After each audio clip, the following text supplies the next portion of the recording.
que es el doctor Rafael Cofiño, que va a hablar sobre cuando el centro de salud no es el único centro de salud. Rafael Cofiño es médico y escritor. Yo no sé si os habéis dado cuenta que estaba con el ordenador, no estaba tomando notas, estaba tuiteando al mismo tiempo, mandando lo que... Yo estaba admirado, porque son personas que son capaces al mismo tiempo de escuchar, estar escribiendo, participar en la conferencia. Es jefe del Servicio de Evaluación de Salud y Programas y responsable del Observatorio de Salud en Asturias, dependiente de la Dirección General de Salud Pública de la Consejería del Principado de Asturias. Es editor del blog Salud Comunitaria, es un experto en blogosfera sanitaria y colabora en el área de comunicación del PACAP, del Programa de Actividades Comunitarias en Atención Primaria de la SENFIC. Muchas gracias. Sonia, no sé dónde estás, pero voy a hablar de ti. Gracias por la invitación a estar en la mesa, especialmente a Emilia Bailón, que fue la persona que me invitó a participar en la mesa, y especialmente gracias también a SENFIC por el compromiso dentro de lo que es la estrategia comunitaria, dentro de la estrategia de crónicos, el compromiso que mantiene con la parte que nos toca hoy en la mesa y que es con la parte de comunitaria, ¿no? que es una rama, pensamos que muy interesante y muy importante en todo esto. Quiero empezar dedicando un minuto a agradecer. Lo que voy a contar, me gusta además que lo haya contado al final porque voy a hacer una especie de resumen final de muchas cosas de las que se hablaron hoy, de las que se hablaron en la mesa y también algunas cosas que fueron surgiendo en algunas mesas ayer y hoy. Voy a basarme en dos experiencias diferentes. Una es AP12 y otra es el Observatorio de Salud de Asturias. Y quiero agradecer fundamentalmente a las personas que trabajan y trabajaron en ambas experiencias. AP12, sabéis que es una experiencia colaborativa de un blog que se desarrolló durante el año pasado a través de una idea de un grupo de compañeros de atención primaria, fundamentalmente impulsado por Clara Benedicto, que es una residente de Medicina de Familia de Madrid. Para el mes de septiembre nos pidieron escribir algo relacionado con la atención comunitaria y escribimos una especie de pieza artística docente que es algo que os voy a presentar hoy. Y la segunda iniciativa es el Observatorio de Salud de Asturias, que es una iniciativa colaborativa pero institucional realizada desde la Dirección General de Salud Pública en Asturias. Quisiera agradecer a todas las personas que han trabajado y trabajan en la iniciativa y fundamentalmente a muchos médicos de familia y muchos salubristas que están detrás y que, bueno, yo de alguna forma estoy aquí un poquito como portavoz del trabajo cotidiano que hacen todos ellos. Lo que voy a contar son flashes, o sea, contar en 10 minutos o en 12 minutos en profundidad es difícil. La presentación está colgada ya ahora mismo en el blog de Salud Comunitaria, es decir, si entráis en el blog de Salud Comunitaria, la tenéis la bibliografía de referencia y tenéis los hipervínculos para poder acceder en profundidad a cosas que voy a contar como un poco caricaturizadas por cuestión de no extenderme. Y empezamos con esto. A nuestros residentes de Medicina de Familia, desde hace muchos años, cuando damos los cursos de comunitaria, le comentamos la historia de María. María es una mujer de 52 años, paciente que seguramente muchos de vosotros tenéis en vuestro cupo, casada, con ausencia del marido del hogar, aunque sigue casada con él desde hace bastante tiempo por problemas de alcohol y por desavenencias afectivas, con 3 hijos. Una de las hijas es esta mujer que veis aquí con ella en la consulta. Esta hija tiene 2 hijos, que son 2 nietos de las que se encarga fundamentalmente de cuidar María. El marido está en una situación laboral bastante inestable, la hija y su yerno están en una situación laboral bastante inestable y María expresa un malestar múltiple, además de ser hipertensa, prediabética, preobesa y una serie de cosas más. Esta diapositiva nos la gusta, no la vamos a destripar entera, pero visualmente es el flash que ponemos a los residentes de medicina de familia cuando llegan en primer año. Y ellos piensan, ¿qué es esto de atención primaria? Pues esto es atención primaria. Esto es una serie de consultas recogidas en una semana en consulta de qué puede ver un médico de familia en su consulta.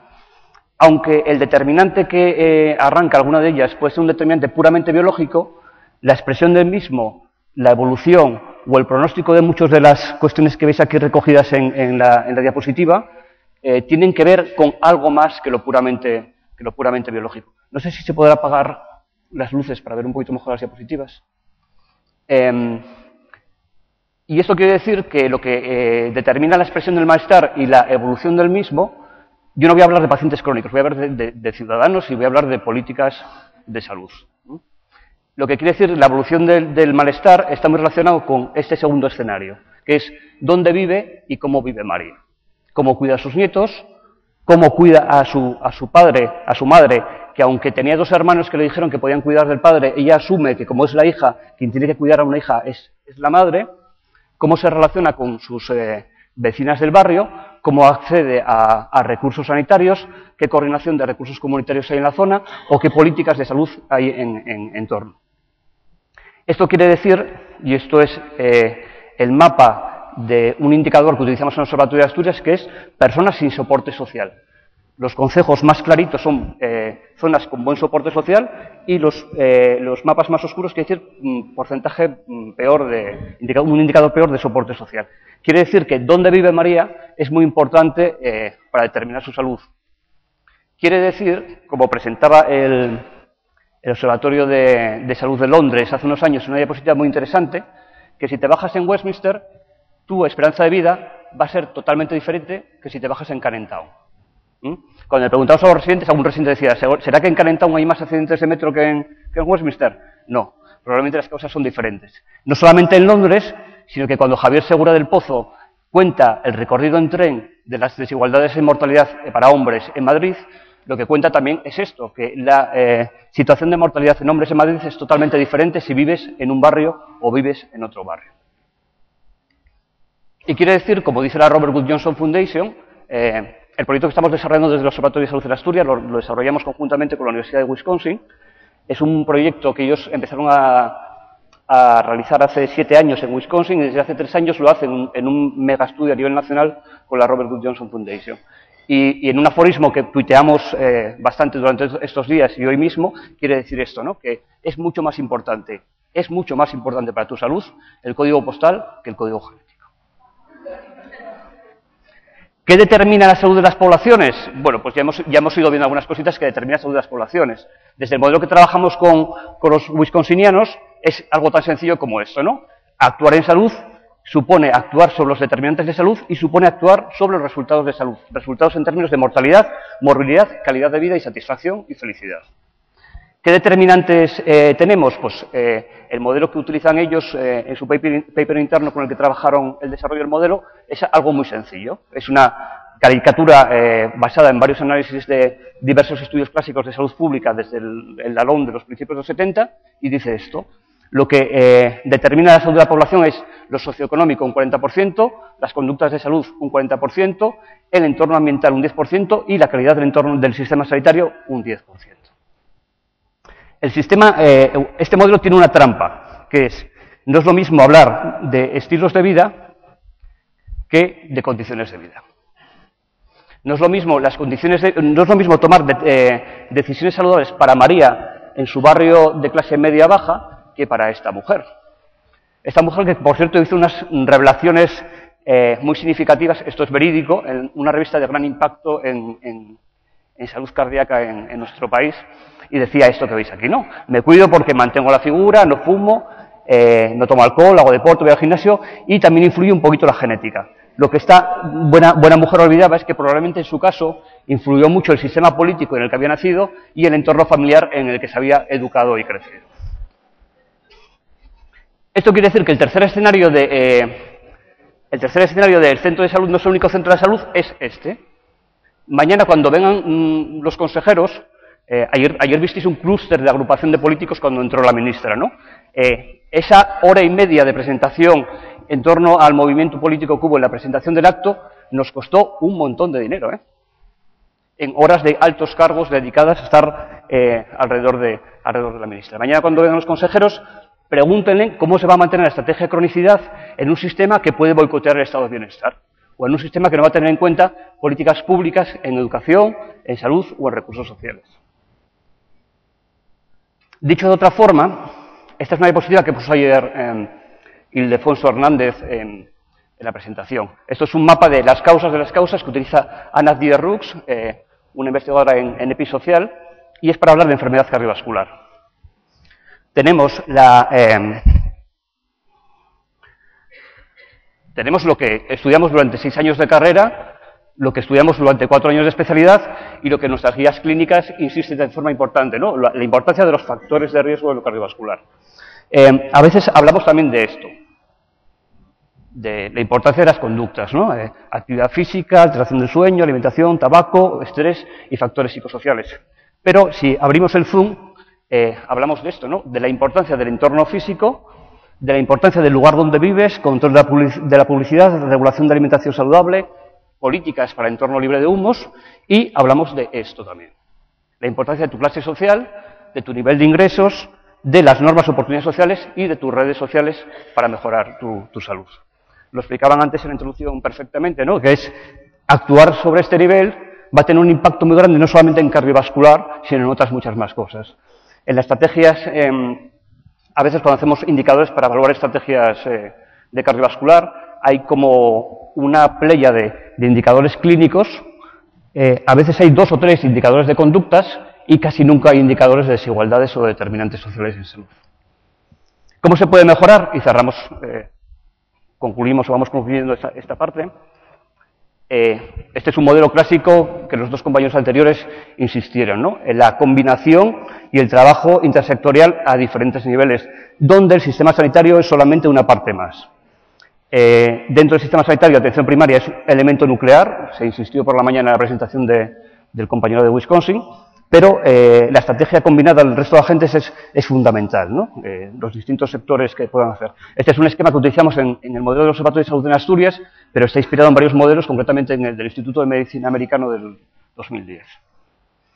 Otro es conocer qué otros recursos comunitarios tenemos en nuestra zona que actúan sobre esos determinantes de salud. En Asturias tenemos un modelo sencillito, que hicimos un mapeo a través de una estrategia muy sencilla en varias jornadas de formación y logramos identificar actualmente 102 actividades comunitarias que tenemos en el mapa. Un tema importante para trabajar es conectar las redes. Ahora mismo tenemos varias redes funcionando en nuestro país, desde redes del Ministerio como SIPES, la red PACAP de Senfic, la asturiana, la aragonesa, Andalucía tiene varias redes, o la red de ciudades saludables. Conectar todas esas redes para generar conocimiento es fundamental también. Actuar sobre entorno físico y condiciones socioeconómicas. Todo lo que sea invertir dinero en, como diría un querido compañero nuestro, en tontinaderías en la parte distal, supone dejar de dedicar recursos a la parte proximal. Hacer promoción de la salud no orientada, ojo porque esto es un problema importante, no solamente orientada a población en riesgo o sobre factores de riesgo, eso puede que no sea promoción de la salud. No quiere decir que sea interesante determinadas estrategias combinadas, pero centrarnos solamente en factores de riesgo no es realizar promoción de la salud. Narcís hablaba antes del tema de la salutogénesis o los modelos salutogénicos, en este sentido. Replantearnos la relación con la industria farmacéutica. Que tengamos ahora mismo una orientación hacia factores distales es claramente porque hay un paradigma focalizado en aspectos claramente farmacológicos, ¿no? O sea, probablemente aquí sociedades científicas, la propia administración y demás tendrá que plantearse qué tipo de relación se va, los profesionales, tendremos que plantearnos qué tipo de relación vamos a hacer con la industria farmacéutica y no volver a repetir errores en estrategias de crónicos que repetimos durante los años 80 y 90 y nos están costando muchos esfuerzos. Termino con esto, a modo de pregunta o de sugerencia. Sabéis que un spin-off es cuando una serie parece que ya no tiene mucho éxito, entonces cogen a un personaje de la serie y hacen otra serie en base a ese personaje, ¿no? ¿La estrategia de crónicos es un spin-off de atención primaria? Bueno, pues realmente estoy encantado de poder estar aquí porque la verdad el congreso me está resultando interesantísimo, pero sí que es cierto que en el 2002 en Asturias, en la Sanfic, se hizo un grupo donde se hablaban temas que son temas relevantes en la estrategia de crónicos, ¿no? Coordinación sociosanitaria, coordinación de atención primaria con especializada, el trabajo en equipo, el papel que tienen que tener los equipos de atención primaria y las actividades comunitarias. Estos son los ejes estratégicos de algunas de las estrategias que hay de crónicos en nuestro país, ¿no? Se centran en el primer escenario, algunas se centran en el segundo escenario porque a esos temas claves que os decía antes se barnizan con todo el tema del e-health y del 2.0 para darle un aire como más cool y más innovador a la estrategia. Y nos quedaría pensar esto, ¿no? O sea, que es una pregunta para que mañana hagáis en la mesa de los consejeros. qué ocurre con el estado de bienestar, ¿no? Porque montar una estrategia súper tecnologizada en un escenario, imaginaros, ¿no? Esto es una caricatura. Abuelas de 80 años con 450 euros de pensión, telemonitorizados con smartphones, tienen controles periódicos de signos vitales, no tienen independencia, tienen el 50% de sus hijos y nietos en paro y están tomando fármacos. Están tomando fármacos financiados por el sistema sanitario, porque no es una cuestión de que seamos, que también lo es, no es una cuestión solamente de que seamos buenos o malos prescriptores, sino es una cuestión de que está financiado por el sistema público siendo ineficientes, ¿no? Y otro tema clave en la estrategia de crónicos es esto, ¿no? Que Iona Heath reseñaba muy bien, aludiendo a dos estudios, un estudio norteamericano y un estudio en Noruega, que es, ojo, porque actualmente si pasamos con puridad, creo que el estudio era en el 2003, muchas de las guías clínicas que tenemos actualmente, la población en Noruega, un 76% de la población noruega está en situación de riesgo, siendo Noruega uno de los países más saludables que actualmente tenemos, ¿no? Y esto tiene un componente muy perverso de cautivar población que no tendríamos que tener nunca cautiva, ¿no? Sino que tendría que estar en otros entornos mucho más no medicalizadores. Bien, las preguntas son muchas y son muy interesantes y algunas de esas respuestas se seguirán dando en la Conferencia de Salud Comunitaria que SENFIC, SESPAS y PACAP van a auspiciar y que se va a desarrollar dentro de muy poquito, el 27 de abril en Barcelona, y al que adelantamos que estáis todos invitados. Muchas gracias.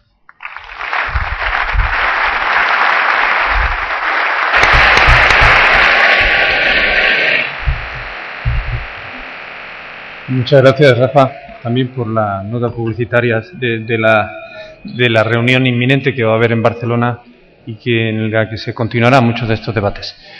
¿Alguna persona quiere? Ya vamos a abrir.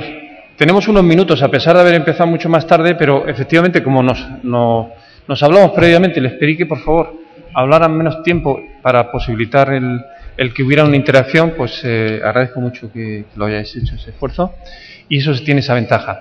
Por lo tanto, voy a dar la oportunidad de que alguien tome la palabra. Yo no sé el micrófono, quién es la persona que nos lo pasa.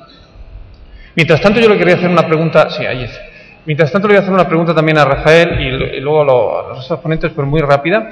Y yo creo que tiene que ver, yo creo que hay que encontrar un verdadero equilibrio, porque por supuesto que la genética y el diagnóstico genético y la farmacogenómica es muy interesante, pero yo he participado como miembro de la OMS, como bicho raro, a veces en algunas sesiones de medicina personalizada, y habiendo escuchado con muchísima atención las presentaciones enormemente interesantes de especialistas en la materia para ver cómo los polimorfismos y demás y el diagnóstico genético puede ayudar a perfilar mejor el tratamiento, la primera pregunta de personalización era personalizar también la anamnesis clínica y social y preguntarnos por esa persona cuáles son su situación personal, como decías, no solamente el código genético, sino el postal, donde vive. Por otro lado, cuál es su nivel de alfabetismo para saber si sabe o no sabe autocuidarse y qué nivel de limitación tiene, si tiene o no apoyo social. Eso forma también de una atención personalizada, porque hay personas que están sencillamente solas y hay otras que sin embargo tienen una familia y unas personas detrás, y por supuesto qué hábitos son los que siguen desde el punto de vista de tabáquico, demás. Con lo cual todo ello desde un punto de vista de medicina permite una prescripción de acuerdo mucho más personalizada, y eso a veces se olvida en muchos de estos simposios, lo cual no quiere decir que la otra parte no sea importante, por supuesto. ¿Ha habido ya alguien que quiera tomar la palabra? Todo claro, todo claro. Quiere decir que estamos todos de acuerdo, ¿no? Bueno, yo tengo otra pregunta también rápida, porque quiero aprovechar también el compartir estas personas que tenemos en la mesa, porque estamos hablando de que esto es muy interesante, los paquetes que podemos utilizar con el objeto de prevenir enfermedades, para atender a la cronicidad y demás. Pero en el contexto actual de la crisis económica, y cuando hablaba antes Narcís, por ejemplo, y decías, ¿cómo podemos convencer de que habrá reparto de beneficios sociales, económicos, políticos y estratégicos? Pues ya es una diapositiva modelo de Rutten y demás. Y cuando se está ahorrando en papel higiénico, a veces, o en cosas elementales, cuando no se llega a fin de mes y demás, ¿cómo podemos llegar a persuadir de que no estamos hablando de bla bla, sino que realmente el invertir en esta salutogénesis va además a condicionar no solamente mayor calidad de vida, sino un mejor desarrollo social. Mirad, una de las primeras, cuando hicimos el programa de actividad física vinculado al sistema sanitario, uno de los primeros resultados que medimos fue que se redujo el 29% de las consultas de atención primaria en personas mayores.